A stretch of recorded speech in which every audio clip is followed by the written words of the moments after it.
विश्व के लिए आदर्श उदाहरण रूप है गुजरात राज्य।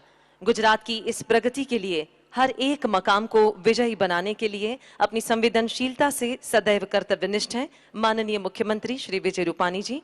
आइए तालियों से स्वागत करते हैं माननीय मुख्यमंत्री गुजरात राज्य श्री विजय रूपाणी जी का उनके उद्बोधन के लिए।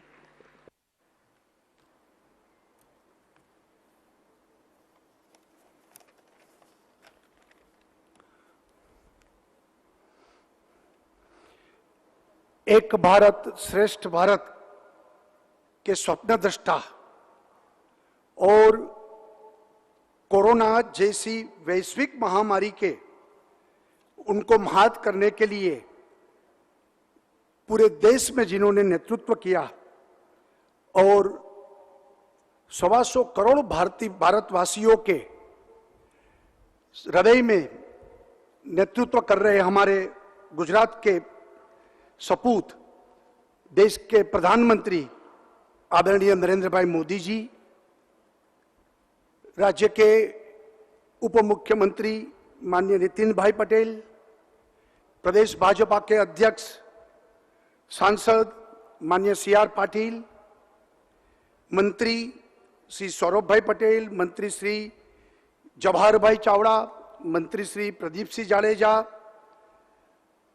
सांसद श्री विनोद चावड़ा जी, मांडवी में उपस्थित हमारे मंत्री कुंवर जी भाई और डेयरी के कार्यक्रम में उपस्थित मंत्री श्री बचूभाई खाबड़, भाई और बहनों, आज का दिन भारत के देश की एकता और अखंडता के शिल्पी सरदार वल्लभ भाई पटेल की आज पुण्यतिथि है और पूरी गुजरात की जनता की ओर से उन्हें सादर नमन भी करता हूं। श्याम जी कृष्ण वर्मा जी की इस पावन धरती पर 6.5 करोड़ गुजरात वासियों की ओर से मैं आदरणीय प्रधानमंत्री जी का गुजरात की धरती पर स्वागत करता हूं। पर्यटन, उद्योग, व्यापार की इस धरती पर आप सबका भी स्वागत है। पिछले 1.5 दशक में कच्छ ने विकास की नई कहानी लिखी है। आज ऐसी कोई भी इंडस्ट्रीज नहीं है कि जो कच्छ में मौजूद न हो। हमें वो दिन भी याद है जब कच्छ में भयानक भूकंप आया था। उस समय कच्छ ने भयंकर विनाश का सामना किया था और उस समय हर कोई यही सोच रहा था कि कच्छ कैसे उठ पाएगा, कच्छ का विकास किस प्रकार से हो पाएगा। लेकिन हमारे यशस्वी प्रधानमंत्री आदरणीय नरेंद्र भाई गुजरात के मुख्यमंत्री थे, उन्होंने असंभव को संभव करके दिखाया है। आदरणीय प्रधानमंत्री जी के दूरंदेशी संकल्प शक्ति और परिश्रम के कारण आज कच्छ में हर सेक्टर की इंडस्ट्रीज आज मौजूद है और कच्छ का चौतरफ का विकास आज हो पाया है। प्रधानमंत्री जी, ये गुजरात के लिए बहुत सौभाग्य की बात है कि आपके ही कर कमलों से आज 3 बड़े विकास प्रोजेक्ट की नींव रखी जा रही है। विश्व का सबसे बड़ा हाइब्रिड रिन्यूएबल एनर्जी पार्क और डिसैलिनेशन प्लांट कच्छ में बनने जा रहा है। साथ ही साथ सरहदी डेयरी के ऑटोमेटिक मिल्क प्रोसेसिंग प्लांट का भी शिलान्यास हो रहा है। आज पूरी दुनिया ग्रीन एनर्जी की बात कर रही है। आदरणीय प्रधानमंत्री मोदी जी ने ग्रीन एनर्जी को लेकर पूरी दुनिया को रास्ता दिखाया है और उन्होंने संकल्प लिया है कि 2030 तक 450 गीगावाट ग्रीन एनर्जी का उत्पादन भारत अकेला करेगा। मुझे इस बात का गर्व है कि अभी गुजरात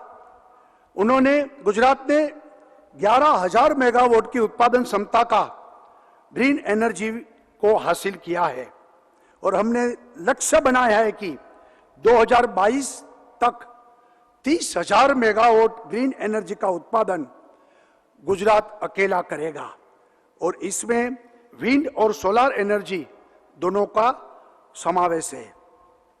गुजरात में हमने सोलार रूफटॉप योजना के माध्यम से 800 मेगावाट की ऊर्जा का उत्पादन गुजरात ने किया है। देश की सबसे पहली सोलार पॉलिसी के साथ साथ हमने सूर्य गुजरात योजना को भी शुरू किया है। हमने चारण का सोलार पार्क की क्षमता को भी काफी बढ़ाया है। धोलेरा में भी गुजरात 1000 मेगावाट का सोलार पार्क बना रहा है और साथ ही साथ 700 मेगावाट का राधा नेसरा पार्क का भी शिलान्यास किया जा चुका है। इस तरह से गुजरात ने रिन्यूएबल एनर्जी के क्षेत्र में देश में एक विशेष स्थान बना पाया है। मांडवी में बनने जा रहा डिसैलिनेशन प्लांट से हर दिन 10 करोड़ लीटर समुद्र का खारा पानी को हम पीने का पानी उसे योग्य बनाएंगे। मांडवी के साथ हम दहेज में 10 करोड़ लीटर, द्वारका में और घोघा भावनगर डिस्ट्रिक्ट में 7-7 करोड़ लीटर का और गिर सोमनाथ में 3 करोड़ लीटर का क्षमता वाले डिसैलिनेशन प्लांट्स लगाने जा रहे हैं। जब ये सभी प्रोजेक्ट पूरे होंगे तब हर दिन 37 करोड़ लीटर समुद्र के पानी को पीने के लायक बनाने में हम सफल होंगे। इससे गुजरात में पीने का पानी की उपलब्धता और बेहतरीन हो जाएगी। लोग ऐसा मानते थे कि डिसैलिनेशन प्लांट लगाना इकोनॉमिकली फिजिबल नहीं है, लेकिन हमने इस धारणा को भी गलत साबित किया है। साथियों, पानी की सुरक्षा को लेकर गुजरात की यह यात्रा आज शुरू नहीं हुई, बल्कि इसके मूल में जब हमारे प्रधानमंत्री मुख्यमंत्री थे तब उनका पुरुषार्थ है। गुजरात को जल समृद्ध बनाने में उन्होंने कई भगीरथ कार्य को शुरू किया था और जिससे हमें आज भी उसी समर्पण भाव से उसे आगे बढ़ा रहे हैं। नदियों को आपस में जोड़ने की बात हो, सौनी योजना का नेटवर्क हो, सरदार पटेल बांध को पूरा करने की बात हो या फिर नर्मदा आधारित वाटर ग्रिड तैयार करने की बात हो, प्रधानमंत्री जी की दूरंदेशी का पूरा लाभ आज गुजरात को मिल रहा है। आज हम सुजलाम सुफलाम जल अभियान के माध्यम से वर्षा जल के संचय का काम कर रहे हैं। साथ ही वेस्ट वाटर ट्रीट करते हुए रीयूज करने का भी हम आगे बढ़ रहे हैं और अब डिसैलिनेशन प्लांट जैसे इनोवेशन को अपना रहे हैं। गुजरात एक ऐसा प्रदेश है कि जहां 30% एरिया में 70% बारिश होती है और 70% एरिया में 30% बारिश होती है। इसलिए गुजरात के लिए जल प्रबंधन बहुत ही महत्वपूर्ण विषय है। आज हमें 80% गुजरात में नल का पानी पहुंचा दिया है और इस तरह हर घर जल योजना में गुजरात काफी तेजी से आगे बढ़ रहा है। मैं आज ये बात गौरव के साथ कहना चाहता हूं कि पिछले 6 महीने में हमने 4600 करोड़ रुपए की वाटर सप्लाई के कार्य को भी शुरू किया है और इतना ही नहीं, पिछले 6 महीने में लगभग 9 लाख घरों में नल से जल की सुविधा उपलब्ध कराई है और हर महीने में 1 लाख घर नल से जल प्राप्त हो, ऐसी हमने लक्ष्यांक के साथ हम आगे बढ़ रहे हैं। प्रधानमंत्री जी के लक्ष्य को बनाया है 2024 तक देश के हर घर में नल का पानी पहुंचे। गुजरात हर घर जल का अभियान ने 2022 तक पूरे करने का संकल्प गुजरात ने किया है। मैं आपके माध्यम से पूरे देश को यह बताना चाहता हूं कि कोविड के समय में गुजरात के विकास को रुकने नहीं दिया है। पिछले 5 महीने में लगभग 20,000 करोड़ से अधिक के विकास कार्य को शुरू किया है और कोविड के कारण पूरे विश्व में मंदी का असर देखा जा रहा है, लेकिन भारत में दुनिया का विश्वास बढ़ रहा है और देश में एफडीआई में 15% की बढ़ोतरी हुई है। प्रधानमंत्री जी, आप हमेशा कहते हैं कि गुजरात भारत का ग्रोथ इंजन है और हम आपको विश्वास दिलाते हैं कि हम अपने पुरुषार्थ से गुजरात को हमेशा देश के ग्रोथ इंजन बनाए रखेंगे। कोविड से पहले देश में आए इन्वेस्टमेंट मेमोरेंडम में गुजरात 51% के साथ सबसे आगे रहा है। वही कोविड के दौरान भी पिछले 6 महीने में 1.25 लाख करोड़ का फॉरेन डायरेक्ट इन्वेस्टमेंट गुजरात ने हासिल किया है और इस मामले में गुजरात देश के बाकी राज्यों से बहुत आगे है।